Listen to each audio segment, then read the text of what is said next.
Vriende, vandag vier ons hemelvaart. Ons vier dit 40 dae nadat ons Paasfees gevier het, die dood en die opstanding van Christus. Oor 10 dae vier ons Pinkster, die uitstorting van die Heilige Gees. Hier aan die einde van die jaar gaan ons die seisoen van Advent vier, waar ons voorberei vir die koms van Christus, die inkarnasie van Christus, die teenwoordigheid van Christus, die wederkoms van Christus. Hoekom gaan ons kerk toe, vra Van Roeler, en een van die antwoorde wat hy gee is om die liturgiese jaar mee te maak. Hoekom sou ons die liturgiese jaar wou meemaak? Want die liturgiese jaar is die geskenk wat die kerk vir ons gee, om die groot dade wat God in die geskiedenis gedoen het, wat God in tyd gedoen het, te kom vier en ons eie te maak. Die liturgiese jaar neem die groot, intense, lewensveranderende heilsgebeure van Christus, veral die hoogtepunt van sy lewe en sy dood en sy opstanding, en kom omvou dit vir ons in die ryk skakering van God se genade. Ons dink aan die lewe van Christus in Epifanie.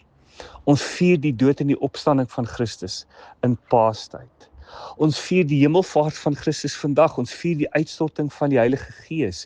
Ons vier die koms en die wederkoms van Christus. En elke jaar vier ons hierdie verhaal van Christus en word ons verhaal al hoe meer deel van hierdie groot verhaal van God se heilsdade in Christus deur die Gees.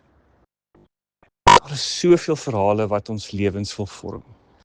Die verhaal van verbruikersmentaliteit en kapitalisme. Die verhaal wat sê jy is net iets werd as jy sukses bereik en as jy iemand groot is.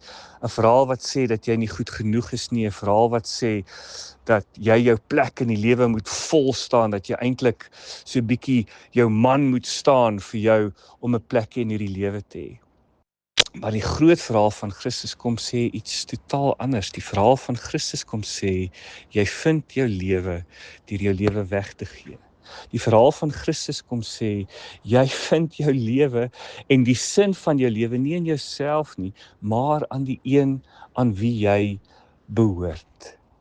Hierdie groot verhaal is die verhaal wat ons lewe sin gee, en daarom keer ons weer en weer en weer terug na die groot hoogtepunte van hierdie verhaal. En elke keer as ons hierdie hoogtepunte van die verhaal besoek, dan is ons op 'n ander plek in ons lewe, is ons verhaal op 'n ander stadium, en kom deurkruis die verhaal van God ons verhaal, en kom gee opnuut weer sin, kom werp weer opnuut weer lig op ons lewens waar ons onsself vandag bevind. En daarom is die liturgiese jaar een manier waarop ons gevorm word om soos Christus te wees en om soos Christus te leef.